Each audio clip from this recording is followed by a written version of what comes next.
And I run back for a minute, and everybody is just chatting, going, well, this is just brilliant, isn't it? We've shown them what to do.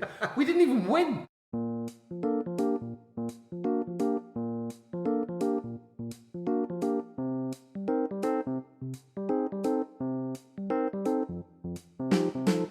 Hello, amateurs. Welcome to episode 6 of the Amateur Rugby Podcast, here to help soothe your Sunday morning hangover with some deep rugby chat about the grassroots of the game. I'm your host Tim, and today I'm in Zermatt, Switzerland, and I've just climbed up the Matterhorn. I didn't summit it, that's only for experienced mountaineers, but I did climb a full 1,700 metres. Challenges like these go some way to replacing the sort of satisfaction that I got from playing rugby. It's not the same, obviously, but it's still very rewarding. Hope you enjoyed last week's show with Rod Turner. Plenty of great stories, and remember to go and listen to his podcast, The Rodcast, if you've got an interest in property investment. But my guest this week is my good mate Andy Muldoon. We first met when I picked him up from Clapham Old Town to take him to his first ever Old Colfeians training session, and we've been firm friends ever since. This interview was recorded in August of 2019, and we talked about Mulders' rugby journey, which followed into a very interesting discussion around topics like the rights and wrongs of team initiations and the pros and cons of earning money in the murky world of semi-professionalism. There are also a couple of truly heartwarming rugby tales. So please welcome Andy Muldoon.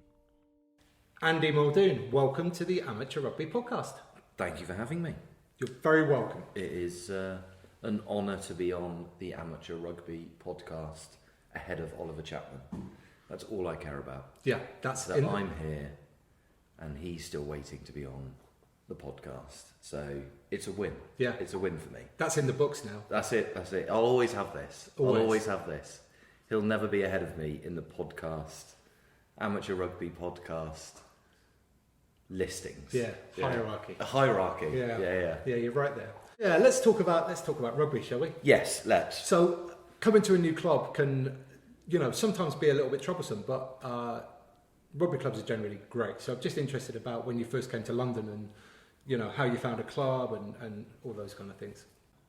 So moved to London from, I went to university just north of London, a little place called Bedford, and then then moved home after university and was playing for Western-super-Mare, and found myself one day playing against the infamous Old Colfeians RFC. And when I moved to London, I moved in with my sister in Brockley, and we moved. Yeah, and I was mincing around, and a friend of mine was an RDO, a rugby development officer for the southeast, and he'd sent me off to Millwall RFC, which was a interesting experience to say the least, in that they were a lovely bunch of people, but it was a relatively new club, so it was formed of just really wholesome people, but the standard of rugby was probably not what I was expecting.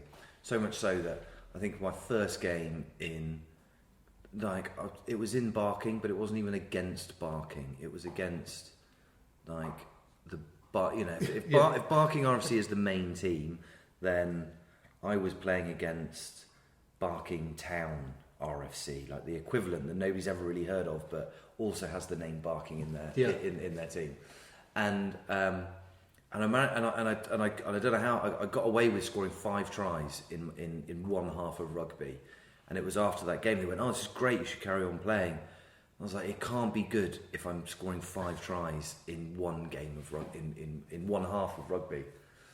So, and that was the end of the season anyway. So they were bugging me to come back, and I went, no, I'm not going to bother. And I'd heard of this little town called Blackheath that was around the corner, so I turned up at Blackheath for an afternoon, and I didn't really fit in. It was very serious, and I wasn't really looking for serious rugby.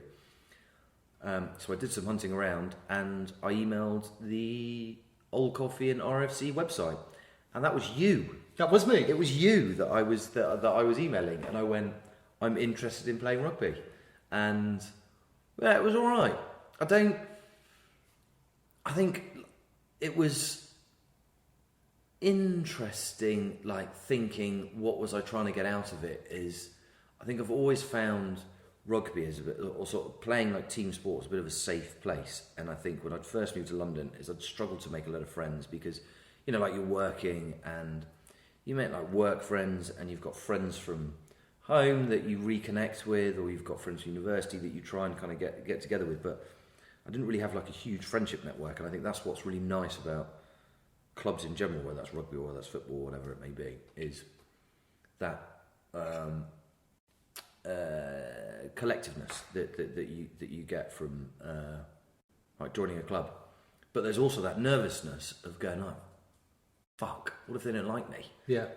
Like I can be a wally at the best of times, and they might have one way of doing things, and then they might have another way of doing things. So it's quite nervous, and you're emailing and you're trying to put like your best foot forward, and I don't know. Do you remember what it was like your first week turning up at the club? Yeah, I beat Nick Miller in a sprint, and everybody went, "Oh, he must be quite quick if he can beat Nick Miller in a sprint." Nick Miller is a sprinter. Like he takes 45 minutes to an hour to warm up for every training session, every game, without fail. My hamstrings will attest to I've never taken 45 minutes to an hour to warm up for every game. But I think I beat him in a sprint in my first training session, and I remember looking around. So I seem quite a good bunch of lads. But there was zero interest in. It wasn't zero interest. That is not fair. Ian Martin, if you're listening, we were all very interested. But people were. They were there to have fun as much as anything else, and that for me was a really welcoming part of joining Old Colfeians. I think the second part is quickly after joining, I went away on holiday, and I can't remember where I went. And Lukey Walden was the first 15 captain. Lukey Walden, name check. Shout out to Mr. Lukey Walden. And he texted me and he went, "Oh, no, you're starting at 15." And I just immediately assumed it was the twos. It was like, "No, you're in the ones away at Canterbury." Again, you're like, "Oh no, this is not going very well." I've been a proper game of rugby apart from one half of Millwall RFC. For well over 18 months, and found myself playing for the ones down in Canterbury, which was it was great fun. Absolutely loved it. I mean, we got dicked like this, but it was good. It was really really good giggle. And then a couple of weeks later, we had the Foxbury Ball. Is it called the Foxbury Ball? It down at the Old Colfeians Club. Oh, that's it, at Old Colfeians, which is quite synonymous in the area. I had no idea, and they were all talking about it, and I was just sort of sat in the corner of the changing room. And it was very like, oh great, like they're all going off to a ball. Well, maybe I'll get invited next year. And like in my head, I'm going, oh well, yeah, maybe next year. Like, sounds like great. It'll be fun. Yeah, sounds like it'll be fun. And I wasn't like sat in the corner like all puppy-eyed, like like fucking somebody invite me. And bless Ollie Chapman, like I'm taking the piss out of him, and he walked over and he just went, "Do you want to be my date?" It's like, I'm not sure how to take this. As in, I'm not quite in the banter that I take it as a joke in that, oh, you're being friendly, or is it that you're gay and you're actually trying it on? Yeah. And I just had no idea. So I looked at it and went,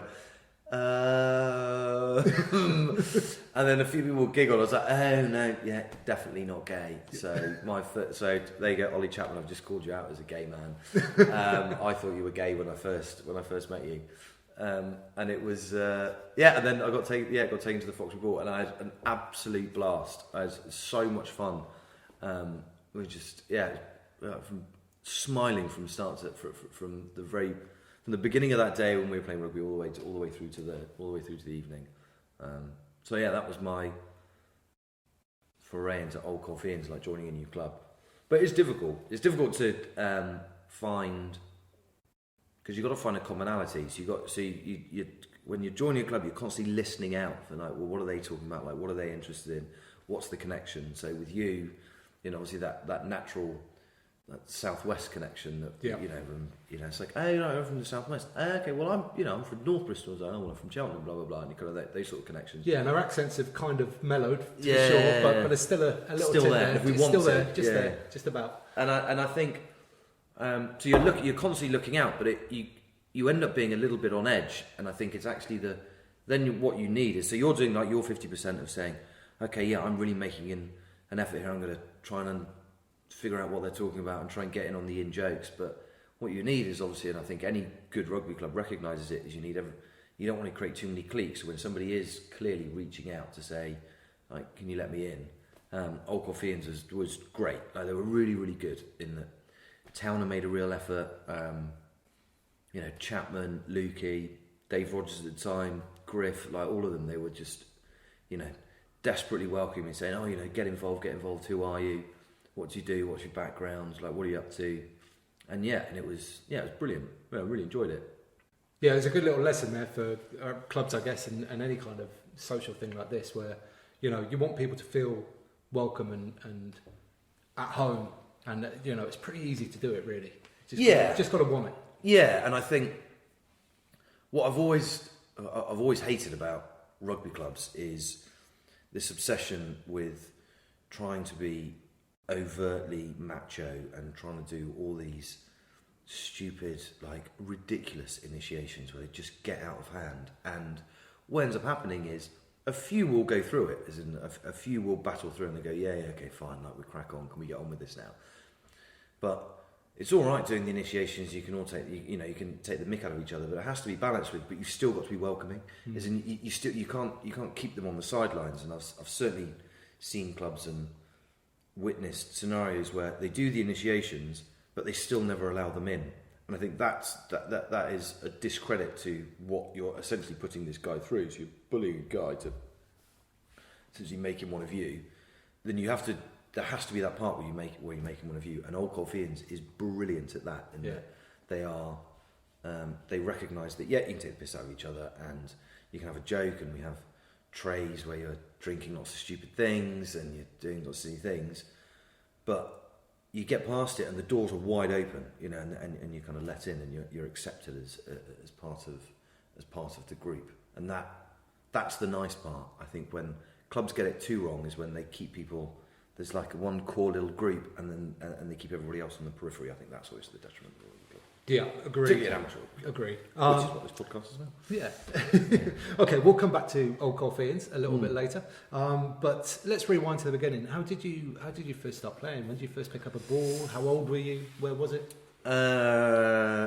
Started playing. I mean, you have to ask my dad. So my dad took me down to North Bristol. Who had a fledgling junior section, which. I mean, I probably would. I mean, I'm going to say I was maybe like 7. Right, okay. I picked up a ball. So my father played rugby, and I'd spent. So I was probably. I mean, maybe a little bit older. No, probably about 7 sounds about right. But like 7 or 8. I mean, I was young. I was definitely very, very young, and I felt like the smallest person there as well, because when I was younger, I basically had a body like a chubber lollipop, in that I had a massive head and a really skinny body. So everything was just big, and yet I had this huge head on my body. So I think I was just a little bit lopsided. But anyway, I didn't really I didn't enjoy rugby when I first got into it. So I used to love going out to the rugby club, and I think what I've always found about rugby clubs is I used to go up on a Saturday afternoon. So my mum would work nights, bless her. Shout out to Annie Muldoon. My mum would be working nights, and if it was, depending on what shift she was working, so she would effectively be doing like a week on and a week off, so she'd be working like these horrific hours that I'm still admired to today, but you have to sleep during the day.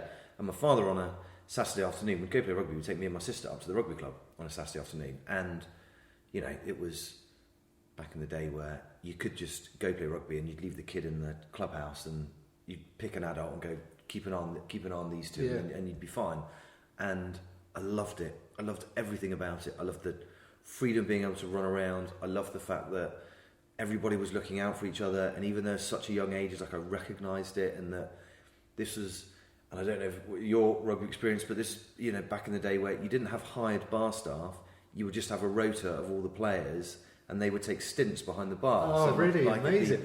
So if my old man, he was a stint, I got to go behind the bar, and I get to serve customers, even though I obviously did chuffle, but I'd be like, do you want a beer? And I'd be like, 7 or 8 years old, just looking up. And, oh, go on then, what you know, I'd go and run over to my dad and be like, Daddy wants a beer. He'd be like, all right, yeah, they all do.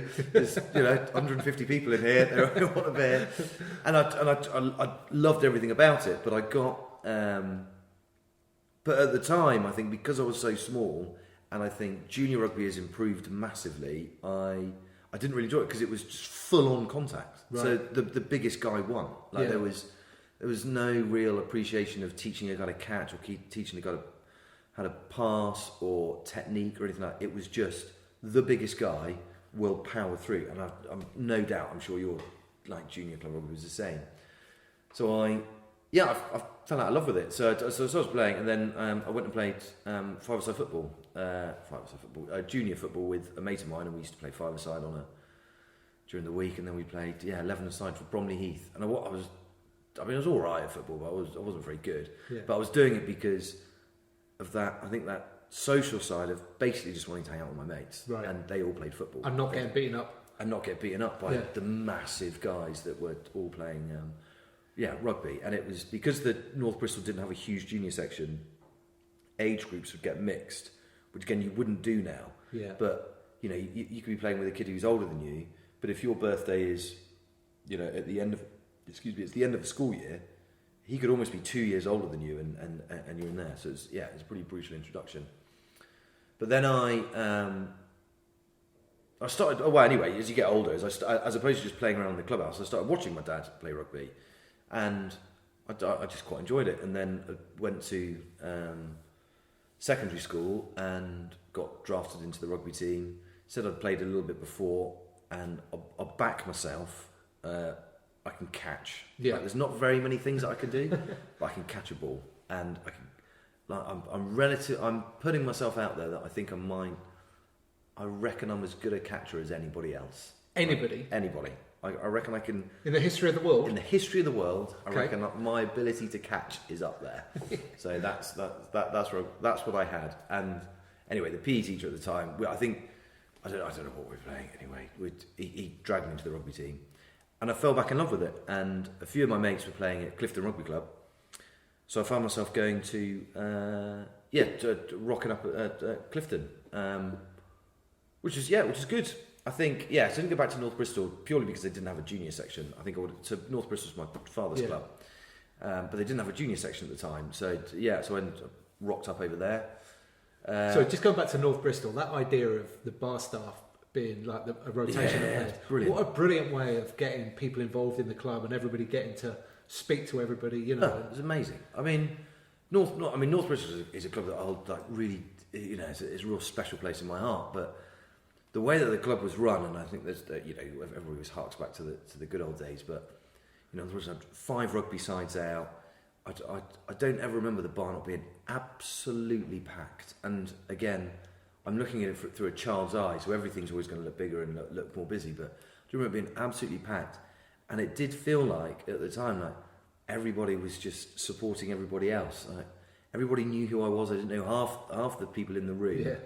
Everybody knew who I was. They'd be looking out for me. They'd be pulling me out of trouble. They'd be, making sure that I was okay. I was drinking more.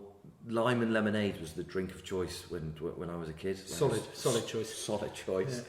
Yeah. And I honestly, I could if I wanted to, I could sit at the bar, and 100 people would buy me a lime and lemonade. I mean, it was just brilliant. Like I absolutely loved it. And a little bit of part of me is that I do hope that people get worried about adults engaging with kids that they don't know, but I loved that. Yeah. Like I absolutely loved that club, and it was they had a really good setup. It's not the same now, is it? Is that what you're alluding to? No, I think not picking on North Bristol's. I think all clubs aren't there. They struggle to put out sides, and I think the ethos has changed. I think there's been more of a I am aware, as I suppose you are. I'd be interested in your opinion, but.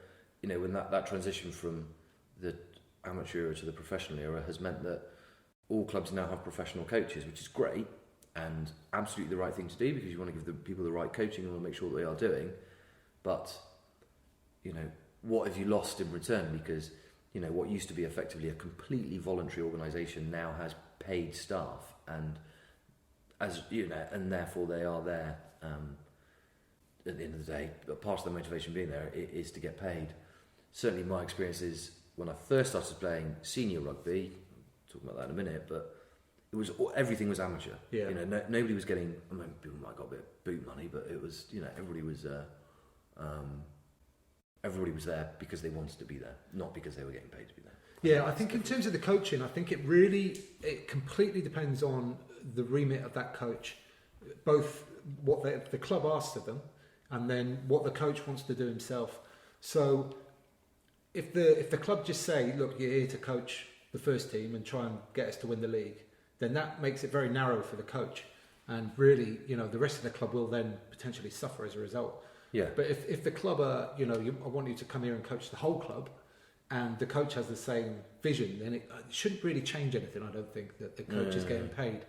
I don't know, but I do think Yes. there is a balance though to be struck, and I definitely, I think, appreciating that you're there to enjoy yourself, but then I also think I do get a little bit frustrated with people that take it too seriously. They take amateur sport way too seriously, as if they are professional athletes, and you're missing half of the point of why somebody is turning up to an environment like that. Certainly somebody like myself, where there is a little bit of escapism, like everybody has when they turn up to a sport, because they just want to get away from every day, whatever that may be, whether the highs and lows of it, and they want to go commit to something where they don't have to think about the stresses of home. But you're also, I don't know, you've also got to be aware that, I don't know without offending anybody how I say it, where you're not, where you are, you recognise that it's not just about playing the game; it is about everything that encompasses it. So you're recognising that you're not, you can take it too seriously, and sometimes it's like, I just want to play a bit of rugby and hang out with my mates. Yeah. And that club should cater for that. And you have to recognise there are some people that always, that for them is the perfect way that they can engage with the club. And sometimes people get that wrong, not all the time, but sometimes they definitely get it wrong. But anyway, that's mine.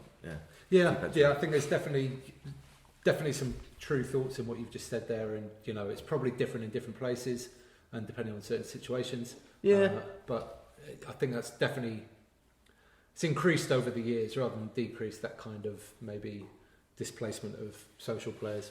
Yeah, definitely. But I think you've always got to be able to cater for that type of player, and that they're not going to train, but they are going to be that. They'll commit, they'll pay their subs, they'll turn up every week, and they'll support it, and they'll also, buy 4 or 5 beers in the bar and be a good clubman. So yeah. Yeah, for sure. Okay, let's get back to the timeline. So, Sorry. No, it's good. I enjoyed that. But back to Clifton, minis and juniors. Yeah. Juniors rugby. Good fun. Yeah, was Clifton a good side at that age group? Really good. Yeah, they were really strong. So I think everybody says that their junior club was the strongest in the area. I think, everybody's like, oh no, we had a great team. No, we had a great team. And it's quite funny. And actually, over the years, I've heard people talk about their own little stories. We go, we were the best club in the area, and I must have heard it 1,000 times now. The only thing that I'm going to say, where I think Clifton may be a little. The junior team that I was a part of versus other ones is that we produced two Welsh internationals that came out, and one of them, a chap called Ollie Kern, went on to win the Premiership a few times as well as the Challenge Cup, and even managed to sneak in a Welsh cap, and same Rhys Oakley went on. Shout out to Mr. Oakley, who's now at Hartpury College.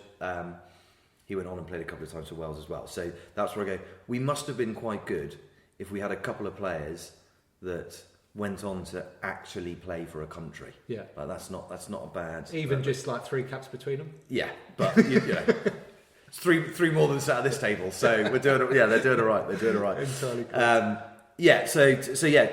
Clifton was a lot of fun. They are. I think the challenge that they had at the time, which I found really interesting. I think I don't know whether my dad consciously realised it or not, but. There was no the one thing I was about Clifton at the time, and I'm sure it's completely different now. There was no transition from the junior section to the men's section. So you would turn up at Clifton. They had this huge junior section. I mean, we could have put out, at least 2 teams in our age, and we were turning away people. And each year down, probably could have done the same. In that it was kind of the club that everybody defaulted to. and you would get to 16, 17, where you start thinking about playing senior rugby, and they just know where to go. Yeah. I think that was really sad, and as a result, what I think could have, and again, I'm only speaking from my experience in the early 90s versus what it might be like now, but or mid 90s, but yeah, we didn't go anywhere. So at 16, my father went, "Come, we're going to go play a bit of senior rugby over at North Bristol." Was your dad still playing then? Yeah. Right. No. No, he wasn't. No, he wasn't playing still then. No, he wasn't. He wasn't quite playing. Yeah, he'd given a couple of years before, so I rocked up at North Bristol. My dad chucked me into the threes with another couple of lads, and interestingly, actually, Clifton found out because my dad dragged along me, Reese, Oakley. He went on to play for Wales. Proof that the junior side that I played in must have been quite good. And another lad called John Vezier, another couple of lads called another guy called Dan Ridley as well. And we all rocked up at North Bristol. And we started playing for the fourths and the threes, and I think I even turned out for the fifths. North Bristol 5th 15. Wow. I mean that's going up there. And it was really good. I had. I really enjoyed the junior club rugby. I played all over the country. I was very lucky, we would have really tight games against Bath, and we'd dick all over Bristol, and we'd play against county teams, and we'd go and win sevens tournaments and tens tournaments, and we started playing teams in a couple of years above. So when we were under 15s, we started playing against under 17s so that we could play really competitive games, and we'd go all over Wales, because obviously we're right next to the bridge, and we'd head all over there, and we'd head up into the Midlands, where there's obviously, the East Midlands, where there's lots, big rugby area, just like Bristol and Bath.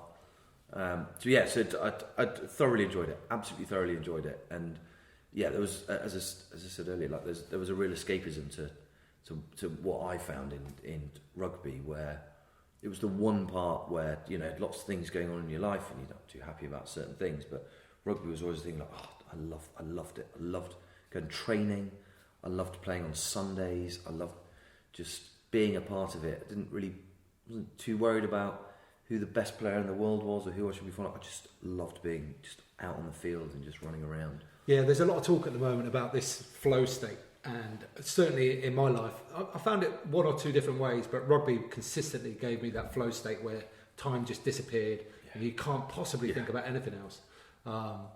It's brilliant, and I think it's just, any team sport. My sister played hockey, and I've no doubt she thought exactly the same about when she was playing hockey when she was younger. Like there's, it's just something that you can go to. You don't have to worry about anything else, because all you can focus on is playing hockey, or you're playing rugby, or whatever it is that you're doing, and that's your focus for the next couple of hours.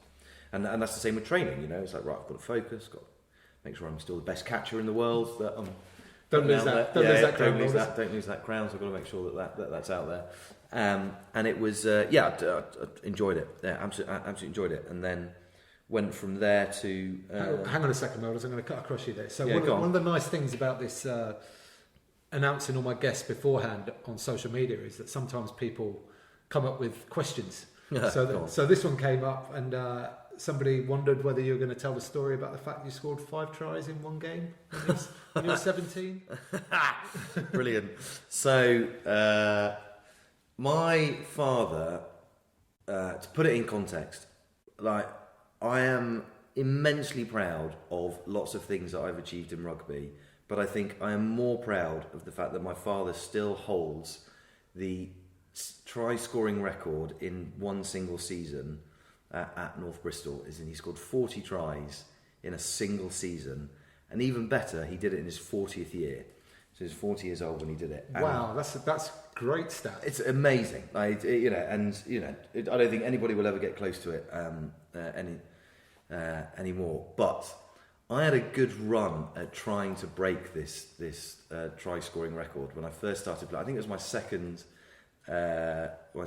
season at North Bristol, and I'd scored a couple of tries in my first season in like the threes, and there was a lad called Steve Bold, who I don't know if he asked the question. I think it might have been. I can't remember. Anyway, there's a lad called Steve Bold who I played a couple of. My dad let me play a couple of games at the end of the season for the twos, and he was a bit nervous about putting me in the twos because I was still 16, 17, and he didn't want to be, putting me too far ahead without, getting beaten up. Basically, he's 16 years old. For sure, you've got to have a certain amount of protection there, haven't you?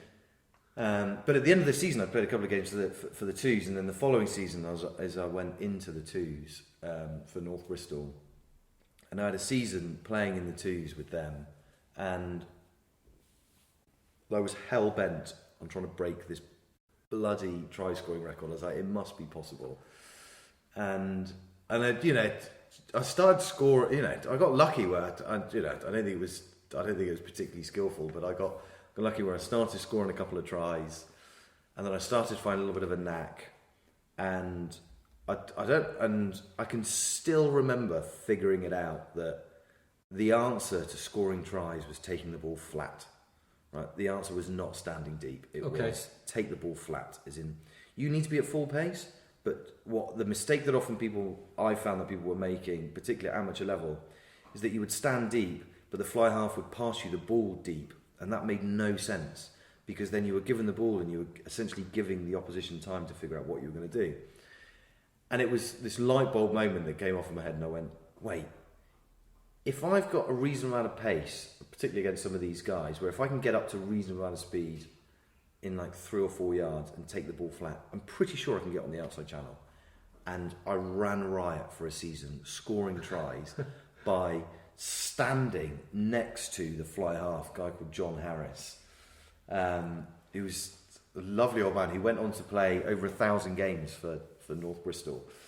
And I would just scream at him. We'd throw miss ones, and I would stand in the outside channel, we'd throw miss twos, and score a couple of tries. Anyway, there was this one game where, when just something just clicks and it just all seems to go right? And I think the game had started where this was back in the days where dump tackling was still perfectly normal. And I dump tackled somebody, which, for a man of my size at the time, where I was 65 kilos dripping wet, it's like something's going to go right today. And I scored a couple of tries. I scored my first. I remember it vividly. I scored the first try in the bottom left-hand corner. It's soaking wet, and the North Bristol pitch. They've got 4G pitch now, which is amazing. But back then, the first team pitch had a lot of rugby pitches. Had just a massive wet patch in the corner. I remember having to slide in it because it was the only way that I could get around the guy was to just dive in and score. And I was dripping wet, and I was like, oh god, I really don't want this. To play rugby at the moment because I'm just cold now. And then I scored another try, and then John Harris kicked through a ball, and I picked it up, and it was that perfect, where it just bounces up and it just lands right in front of you. And right, sort of chest height. Don't need to break at any pace whatsoever. You just carry on at full pace, and that was for my hat trick. And then I thought, shit. And the thing that spurred me on, and this will make Steve laugh, is I couldn't afford to buy a jug. So I went, I need to get to 6 so that I don't have to buy the jug. Because if you scored 6 tries, you didn't have to buy the jug because somebody else, I can't remember how it worked out. But I think the logic was you don't have to buy a jug if you get to 6, they buy it for you. So right, it's like 2 wrongs don't make a right or something. Yeah. So it's at 3, I was like, fuck, I'm on the hook for a jug. I can't afford it. I mean, I was 17 years old. I had no money. The idea of spending £10 on a jug of beer, or probably £6.50 or whatever it was. So you're not going to drink yourself. No, I'm not going to drink myself. Yeah. It's terrifying. But I was knackered because I was running everywhere trying to score tries, and then I got my 4th, and then I vividly remember. I think by this point, the chap that I played my junior rugby with and my senior rugby, a guy called John Veazey, I think he'd gone off, and I think I was playing scrum half. Maybe I was playing... Anyway, I think he might have been going to scrum half.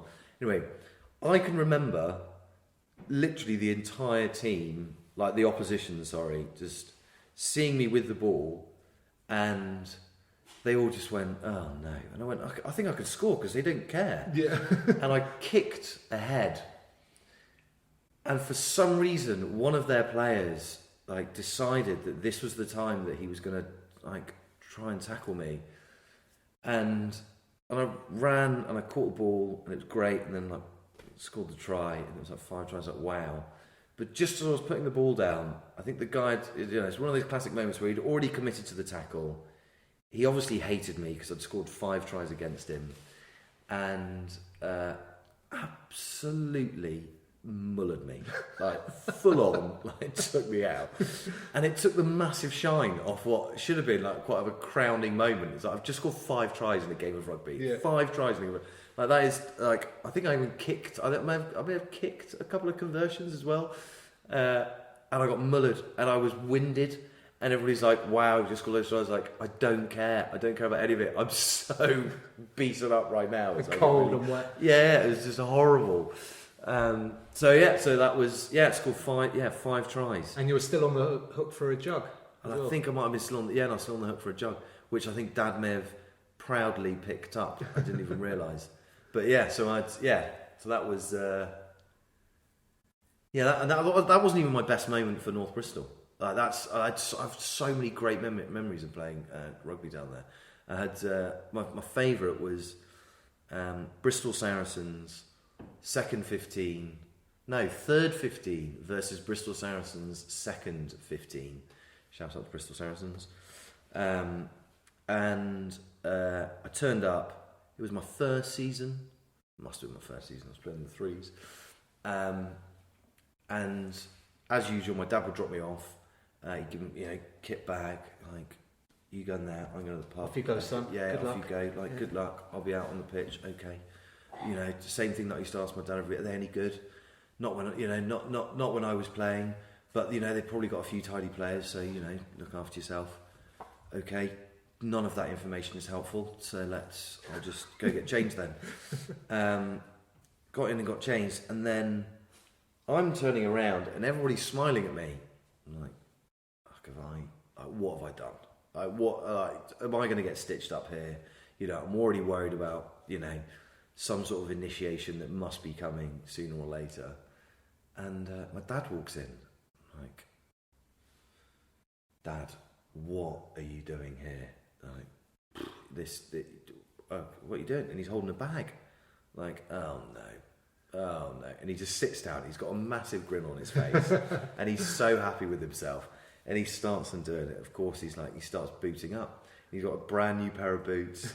And then he puts on these Forrest Gump braces onto his knees. And he just looks at me and he goes, "Don't tell your mother." I'm like, "Oh my God, you cannot be serious. You are not about to play rugby." He went, "Yeah." So I think I'm playing centre and my dad's playing fullback. And my dad will tell you a different story, but I spent the whole day and I don't tackle. As you well know, Timmy, I'm not one for lots of tackling. Certainly avoid it if you can. Avoid it if I can. Yeah. I'll tackle a winger. Yep, great. You're probably in a scoring opportunity. I'm going to tackle. I'm not rushing into tackles. I am a man that will tackle when necessary. I spent that entire game cover tackling, terrified that my father was going to break his knees or something. But as the game's wearing on, I've realised it's my dad's still pretty handy. He can still catch, he still knows where to push people around, and he's telling me to come back, and I was like, "Oh, yeah, you still got a little bit about you, Dad. Maybe not right." Well, he did father the best catcher in the world. Best catcher in the world. So. And I've scored as was usual back then. I scored a try, and we are mauling our way up the field the game's almost done-ish. There's not very long left. And the Bristol Saracens pitch is a bit of a slant, so for the listeners, I'm showing my hand at a slanty angle. A slanty angle. Yeah. It's in the top hand corner. And I can remember the ball coming out, and instinctively, the scrum half plays it out, and then my dad is hobbling up the blindside channel. And I'm looking and I'm laughing, going, "Oh, this can't be happening." He's going for it. He fancies the pop ball here. And bearing in mind, my dad has, I think running would be an exaggeration. He hasn't ran the whole day, but he has made sure that he's in the right. His positional play is still there, and he picks the ball on the ball is popped to him on the 5-yard line. He throws the most outrageous dummy. Everybody goes, and he just walks in with these braces on and dots the ball down. So not only did I get to play with my father, we were both on the score sheet as well. So yeah, we're by far and away my most proudest moment. Yeah, that is a magic brilliant. moment. It's absolutely brilliant. I loved it.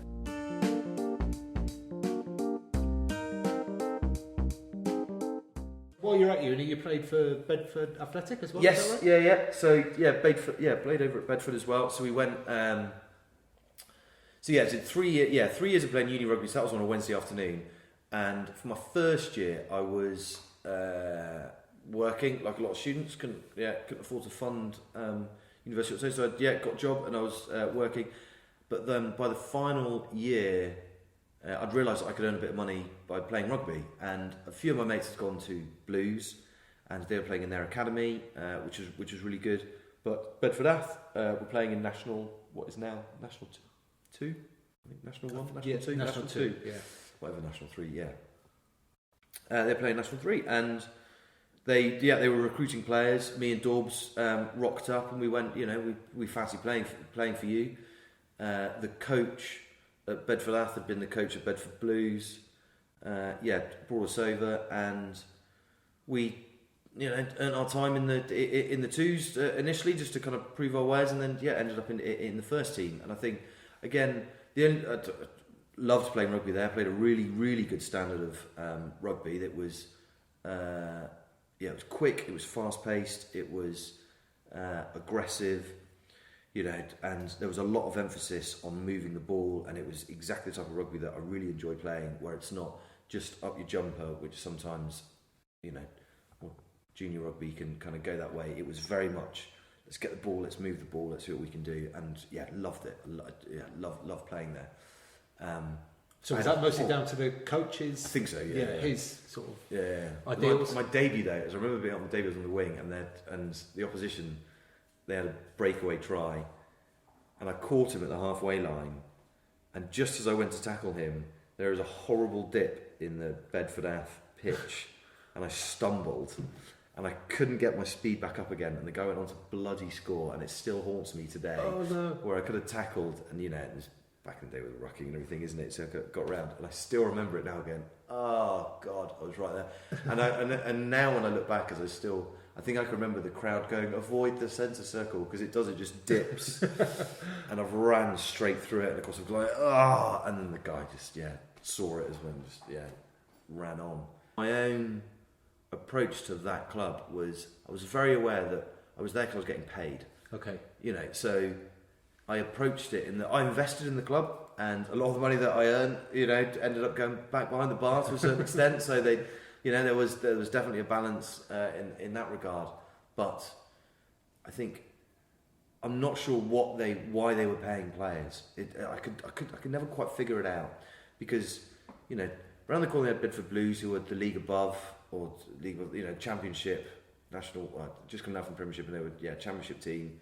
So they were only a couple of leagues above. So they were effectively a feeder club for Bedford Blues, or from Bedford Blues players that were coming down. So why would they want to go up the leagues to become another Bedford Blues when there's already one Bedford Blues in the area that is just about holding its own? And that's a bit I could never figure out why they did it. And did they ever get promoted above that league, or was that the highest they ever got? I think that's as high as we got, yeah. And we did all right. Like we were competitive. They brought in some great players, and they had ex-Blues players. They had me and Dorbs, so we were all right. But they had some, we had a good team, and brought in a few foreign players. They had a few guys that they brought over from New Zealand that were like teaching at local schools and playing, but effectively there to play rugby. And we did, not surprisingly, we were competitive, and we were doing better than anybody could have imagined. But it was paid for, and that was the bit where I went. The crowds weren't much bigger than what we were getting at. Well, I certainly remember playing at North Bristol. Yeah, a first team game at North Bristol was getting 100 odd people to turn up. On a good day. Well, I'd see that at Bedford Ath, and I'd be like, not really sure. And that's the one bit where I just go, loved the training, loved the intensity, I loved the way that they played rugby, all those things. But I just don't think they needed to play players. So would you say it affected you and how you went about your business at all, the fact that you were getting paid? Yeah. Because what was way? most important to me, particularly being a student, being a poor student, what was most important to me is I got my, 200 quid at the end of the month. That was the bit that was important. But did that change your behaviour in any way? Do you think you trained more because of that money coming in? Yeah, I was very, I definitely committed wholeheartedly to training. I think this was before the times where now I think the expectation if somebody is semi-professional, they would have expected to go to the gym or anything like that. I didn't do any of that. Yeah. I was expected to turn up to training twice a week, and you would be worked hard. But you'd have done that anyway, wouldn't you? You're a committed player. So. Yeah, no, I think I would have. Yeah. But I would go to training even if I was ill, because I wanted to show them that I am committed to doing this. Yeah. I am committed to earning that money.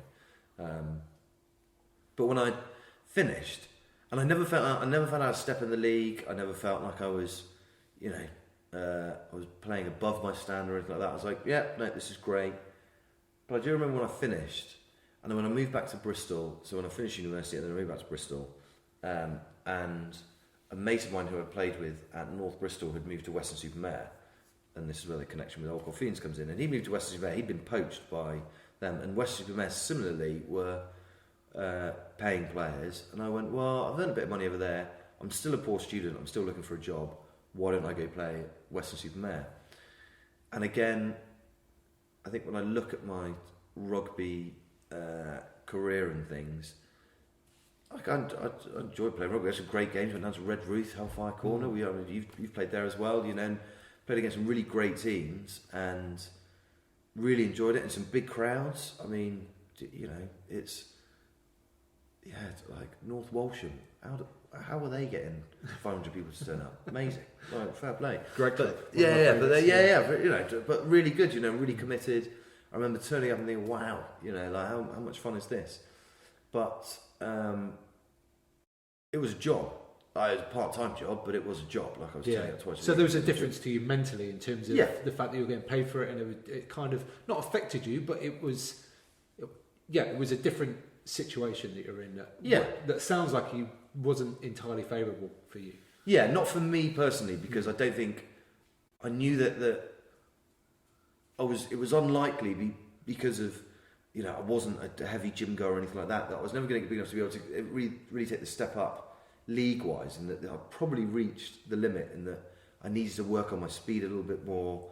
Probably could have worked on my, I'll just understand the moves and not being so argumentative with some challenges. Those sorts of things where I probably could have, and maybe I could have kind of gone on from there. But I knew that I was probably at the point where this is about as serious as I want to take my rugby. I don't really want to take it any more serious than that. But then, well, you did it for a couple of years. What was your take? Yeah, well, my take was slightly different. Like, I've always had quite strong rugby ambitions, and there was a time at Old Colfeians when we started sliding back down through the leagues, and I got to my late 20s, just about turned 30, and I was kind of at the point where I was almost going to give up playing completely. And it was kind of, a fortuitous set of circumstances that I ended up at Blackheath, and then that just reignited my career. So my experience in the sort of semi-professional game is entirely different, because I was on the point of giving up, and then suddenly I just had this sort of pathway forward, and it wasn't about the money, it was about the challenge, and it was about trying to be, in the few years that I had left, trying to be the best player that I could be, and trying to achieve and go and do things and play at certain stadiums and stuff like that. And so realistically, I think, from where I was at age 30, I couldn't have asked for any more. And being in debt at that age, and then, having a bit of money from rugby, which essentially cleared all my debt. It was only a positive thing for me. And I don't know, it's, in some ways I quite enjoyed almost like the responsibility of it. Because I did take my rugby that seriously. So, It's an interesting thing, and it definitely affects different people different ways. Yeah, but I think when you're trying, I agree. I think at a personal level, as I think you're right, is that there is a structure that it can give you, which I think even at an amateur level is important to anybody. In that there's an anchor where, I've suffered various, mental health challenges over the years, and what I've always found has always been very good is that rugby has always been an anchor for me, that I've always been able to go, I can do that, and I can do that all right, and if I can do that all right, then I can probably get on with the next challenge, I can probably get on with the next challenge, and I think I like that, and I like that about, sports in general, I like that about what it offers. I think my only concern in the amateur game is that the amateur game ends up taking itself too seriously, and it isn't just about the game. The game is it happens to be the thing that brings you all together, but there is everything that goes around it. There's those periphery activities that go around it, whether that's socialising in the bar, whether that's going training, or figuring out which stash that what your shirt's going to look like, or all of those different things are a part of a rugby club or any club, in as much as just playing the game. Yeah. It's just that bit, and I think the danger that I found is when I was just doing it for the money, because I was a poor student or whatever, is I forgot about all those other things, and I didn't invest. Right. Like, I could walk into Western-super-Mare Rugby Club right now. I'm pretty sure I wouldn't know anybody in there, and they wouldn't know who I was, and that's a real shame. I think we might be slightly different with Bedford AF, but certainly it's a club that I walked in, took a little bit of money, enjoyed myself, met a couple of people, worked. There's a good mate of mine, Martin Lambourne, not to Martin Lambourne, who we were playing. We went to university together. He's a Bristol lad, and we went to university, and. I went to Western. I says, well, look, the Pinnacle players, why don't you go to Western as well? And he played the whole season there. But the following season, he opted to go to North Bristol, and I think rightly, because there was an opportunity to be a part of a club as opposed to just doing it for a salary. So I guess the answer is it's different for different people at different clubs at different times, and that's kind of what I'm interested in with this podcast. Is I don't think there is definitely some good, there's definitely some bad, but I think there's a lot of stuff in the middle, and definitely I find it quite interesting. Yeah. So yes, that was Bedford AF, Uni in Bedford AF. Okay, let's get back to Old Colfeians. Old Colfeians RFC. The most magical moment on a rugby pitch ever. I mean, ever? Could be ever. For me. Why don't you describe it, Mulders? Exactly what happened? Context.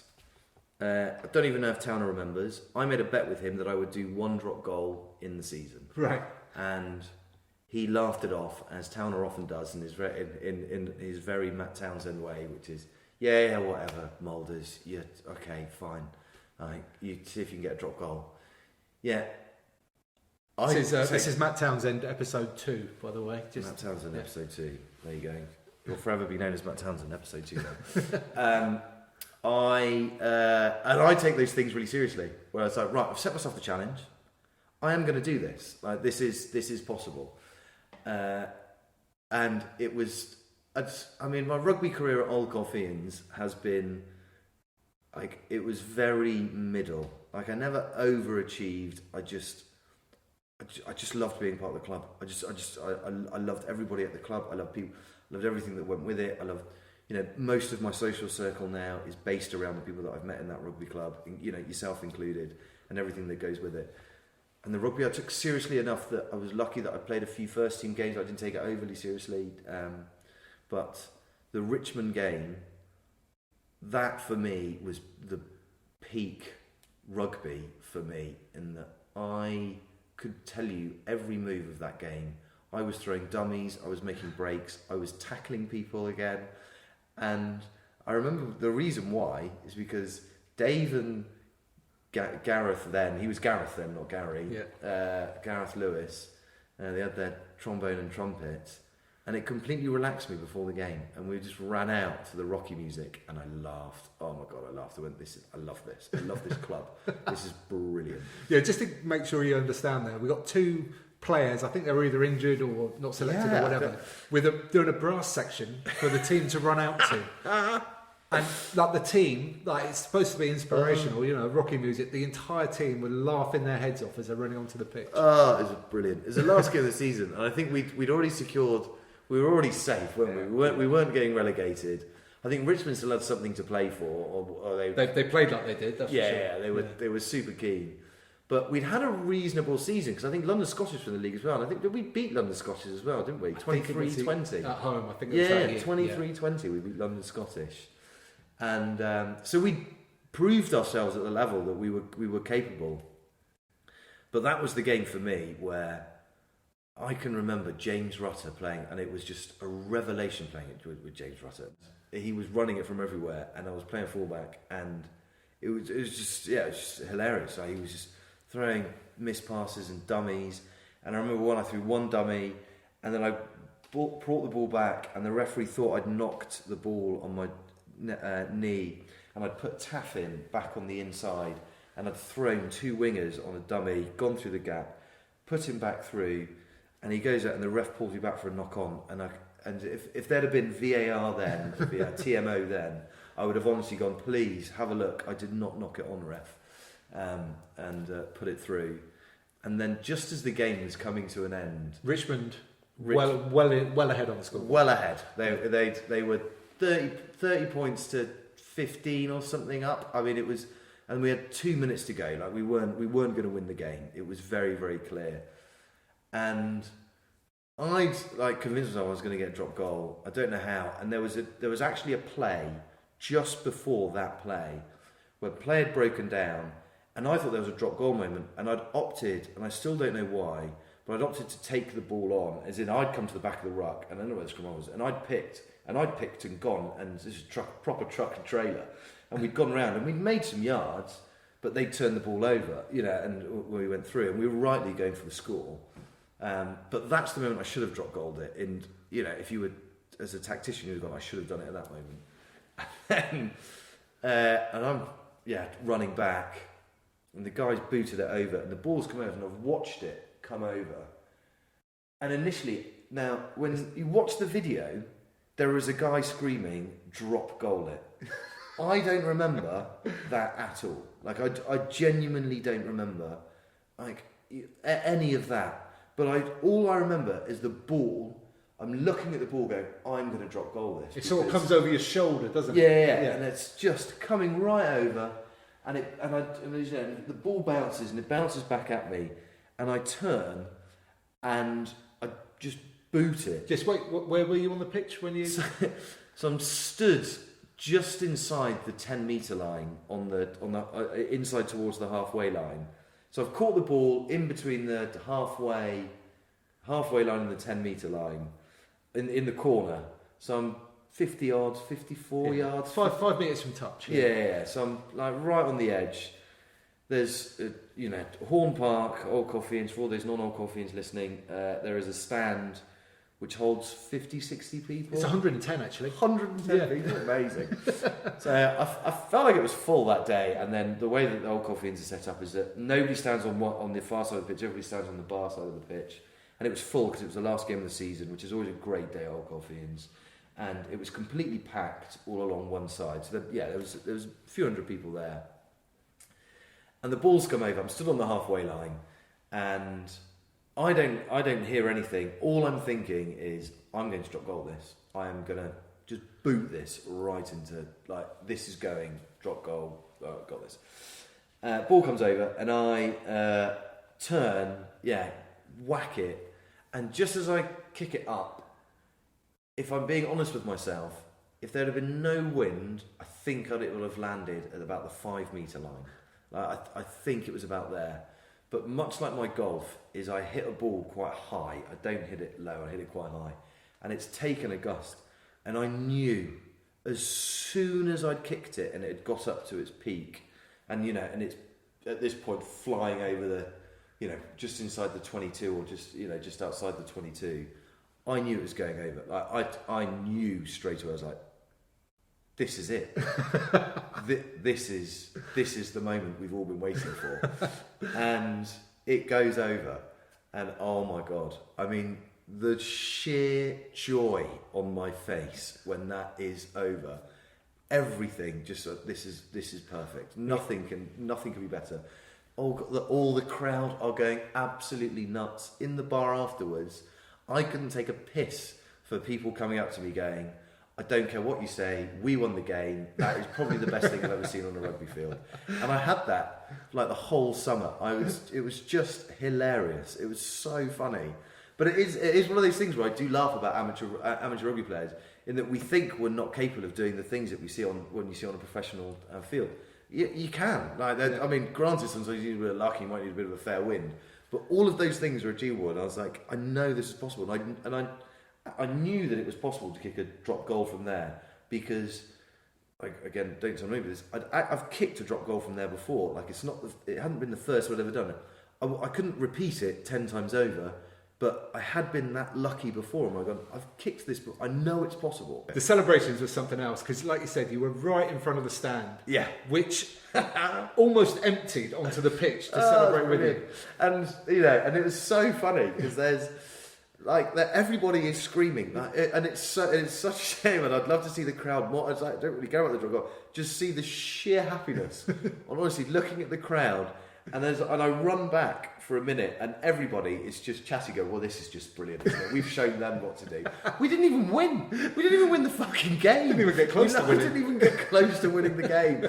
And honestly, it was just this hilarious moment after the game where we're cheering, and they've won. They've comprehensively beaten us in a game of rugby. We have tried our best, and we could not beat them. Yeah. And yet, there's one moment in that game where we felt like we'd done it. Yeah, we beat them. It was brilliant. Yeah, very funny. And I guess it was kind of a good job that I was injured and I was on the video camera that day. Were you videoing? It was me. I videoed that. Even better. Right, because at Old Colfeians, it's generally the injured player that does the videoing. And the standard varies from absolutely terrible to, usually not very good. Yeah. But I took great pride in doing that, and I think I've been injured the whole season, so I think it was kind of my project that year, pretty much. Yeah. So by that stage, last game of the season, I was pretty good at it. Brilliant. So listeners, if you want to look up on the Colf's Rugby YouTube channel, it's still up there, and over 1,000 views. Yeah. Most of them are my mother, I'm pretty sure, or that my dad. I know, I've watched it quite a few times as well. Yeah. I think we're up to about 1,000 views. Well, it was a couple of months ago. Yeah, I think I've showed people at work. I don't even know why. I implore you though, go and have a look at it. It's one of the best drop goals I've ever seen. Yeah. And the circumstances made it hilarious as well. They really did. Yeah. Magic Muldoon on YouTube. Look him up. Yeah, very funny. Okay, next question. Bring it on. What you got? Also Old Colfeians, you jumped right into, and every club needs somebody like you in this kind of situation. So somebody that's very happy to get on board and organise stuff. And tours was one of the things that you jumped into two-footed and really sorted out for years and years. I think the peak was we went out to Portugal, and we had everybody who I spoke to went, I'm in. Yeah, I'm up for that. I'll do that. And went out to Portugal. And I realised at that point that actually tours, what fundamentally makes a tour in my mind is organise the meals. Right. More than anything else, make sure people are fed. It's so weird. But I'd organised a few tours and picked up a few things that Old Colfeians love a lunch. We all know that. But a long lunch. Yeah. Love a boozy lunch.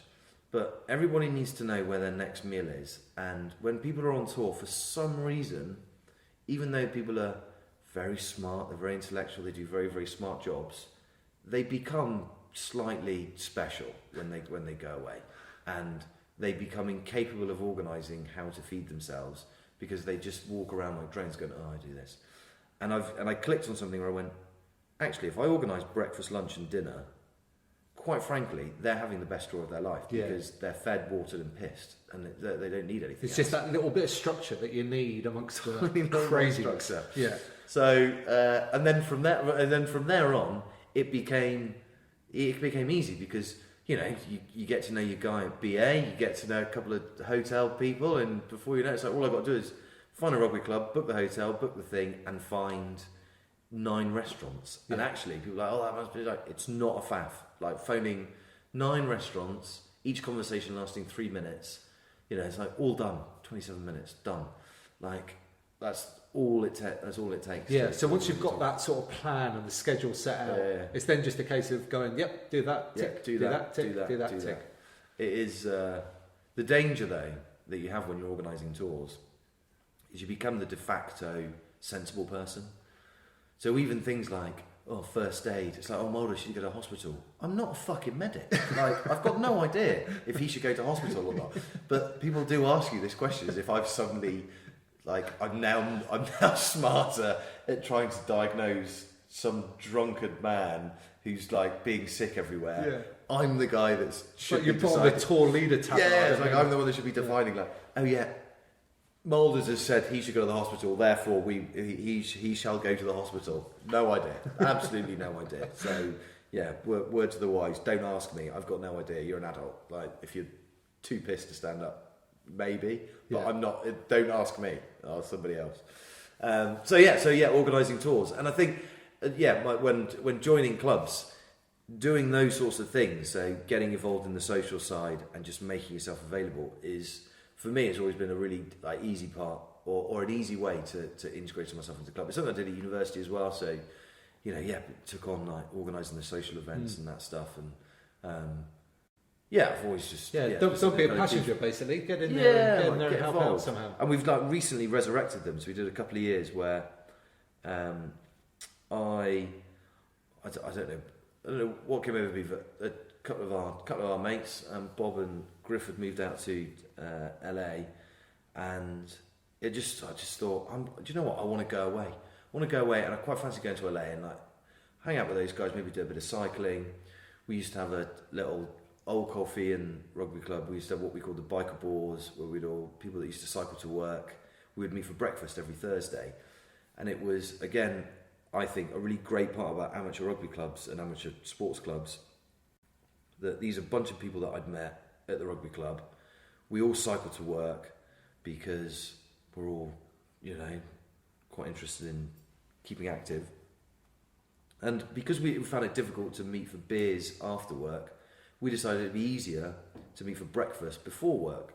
So every Thursday, for a good 4 or 5 years, we'd meet for breakfast. And it wouldn't always be, the same 10 people. We'd have, people dipping in and dipping out. But we'd have people like just kind of coming along. Yeah, I mean, I didn't have to go up into town for work, but every now and again, I'd cycle into town to come and have breakfast with my mates. Yeah, and then cycle home again.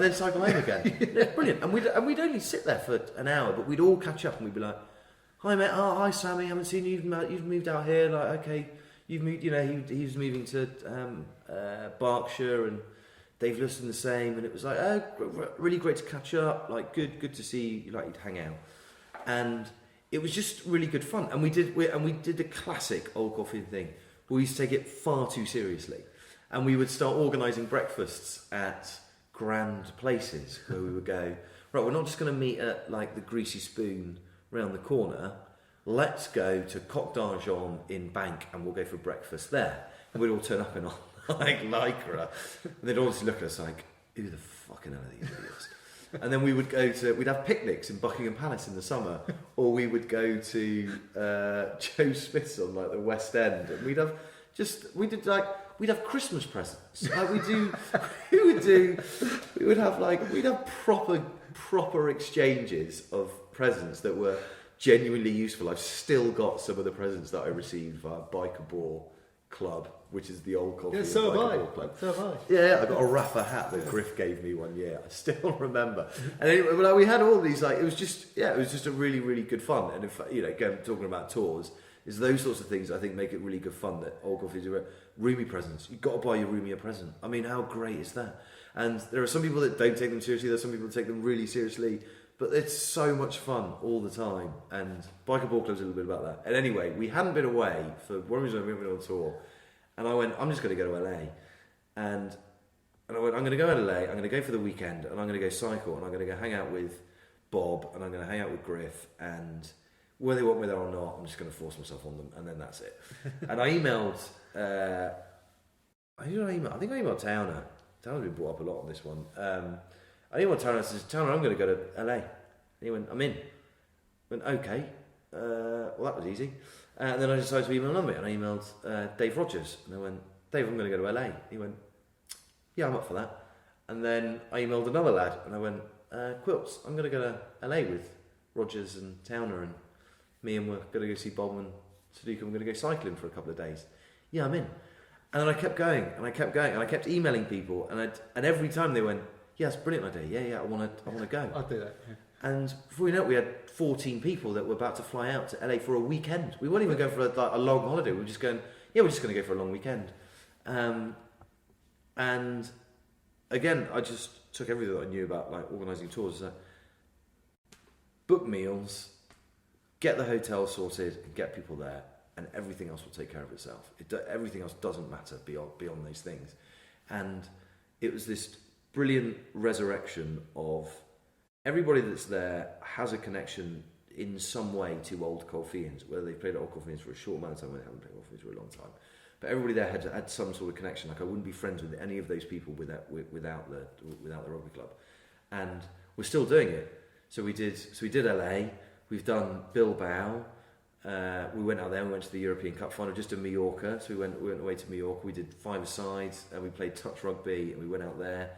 We're going to go to Madrid next year. It's a really good time. And to all the wives that are listening, it's a really good time where blokes get to just connect and just chill out, and they don't, all the stresses of day to day, whether it's work or whatever it may be, blows away for 72 hours, and then everybody comes back refreshed, and everybody starts getting excited about the next time because there's a real release about doing them. And I think that's why I like organising the tours and the sports entertainment, because I like seeing people happy, because I like seeing people enjoying themselves, and it's a really easy win. It doesn't take long. It takes a couple of hours. Beautiful. Yeah. There you go. So all your experience that you've got from doing these tours and what we now call sports activity weekends, you've kindly said that you'll stick all this in basically a very easily digestible download for our listeners. If there's anybody out there that is maybe a little bit stressed about organising a tour or doing it for the first time, then Mulders is going to help you out basically. Yeah, I'll give you my 10-point plan on how to organise an easy tour. Because it isn't that difficult once you've got people committed to coming along. Even things as getting them to pay up isn't that hard. So yeah, I will send you my 10-point plan. Perfect. What we'll do is we'll link that up in the show notes below, and if you need that resource, then it's there for you. Amazing. Okay, Mulders, it's time to get on to the rugby law section. Oh, proper bullshit. How would you rate yourself on the laws of the game? Shocking. Genuinely shocking. Like, for a long time, I didn't know that when you were in a ruck, that you had to you had to balance, you had to be able to, like, you weren't allowed to lean on anybody. I didn't even realise that was a thing. What I say about this is that nobody knows the laws inside out, completely back to front. There's some things that most people should know, but there's a lot of grey areas and there's a lot of funny little bits and pieces. But that's no reason not to try and at least improve and have fun while we're doing it. Quite right. Yeah, so with that in mind, Andy Muldoon, it's time to find out if you are a rugger law ball. Sir, are you sure that's correct? This is your question. Okay. The ball is kicked deep and it rolls into the opposition's in-goal area. The defending player runs beyond the ball and places 1 foot over or on the dead ball line. Before the ball becomes stationary, the defending player picks up the ball. Is it A, a drop out 22? Yeah. Is it B, option scrum back from where the ball was kicked or a drop out 22?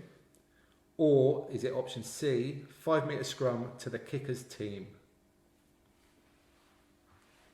Ball's been kicked over, he's got his foot on the dead ball line, and the ball is still in motion. The ball, what did I say? Yes, the ball is still in motion. I'm going to go scrum and 22. No, the answer is A, it's a dropout 22.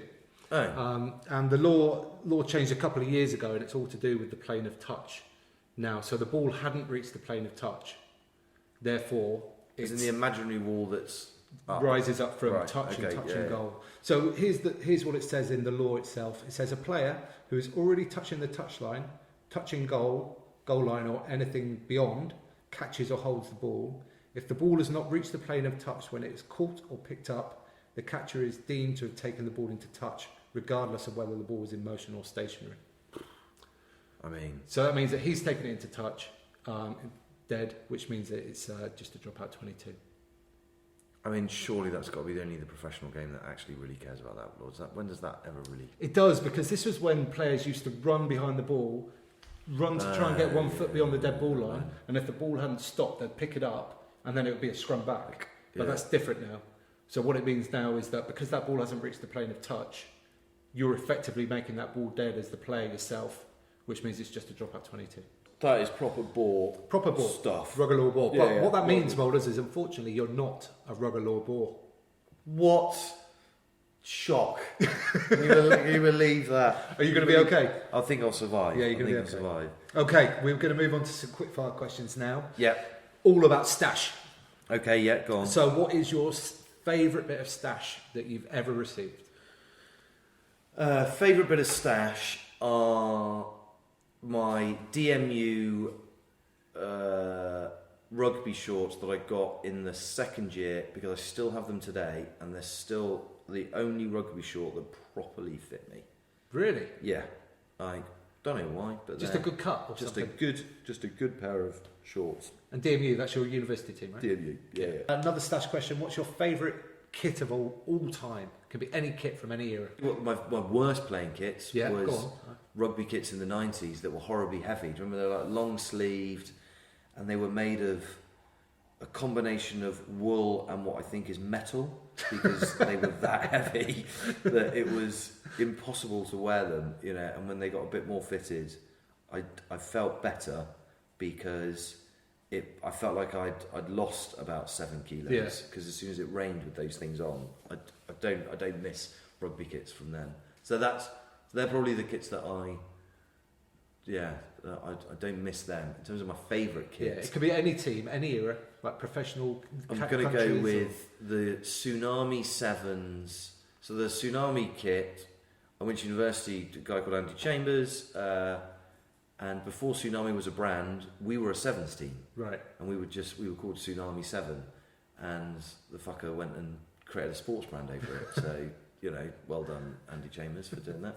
And Not sponsored. but he did create he had a lovely pink and blue shirt that was in a nice cotton, and I do remember wearing that very confidently for a number of years. Probably my favourite one. Yeah, Nice. Tsunami 7s. Okay then. Last stash question. Is there a current kit out there at the moment that you really, really like? Or you can do the alternative and one that you particularly don't like. One that I particularly don't like. I don't like any of the French kits with too much sponsorship, but then I don't think I'm alone with that.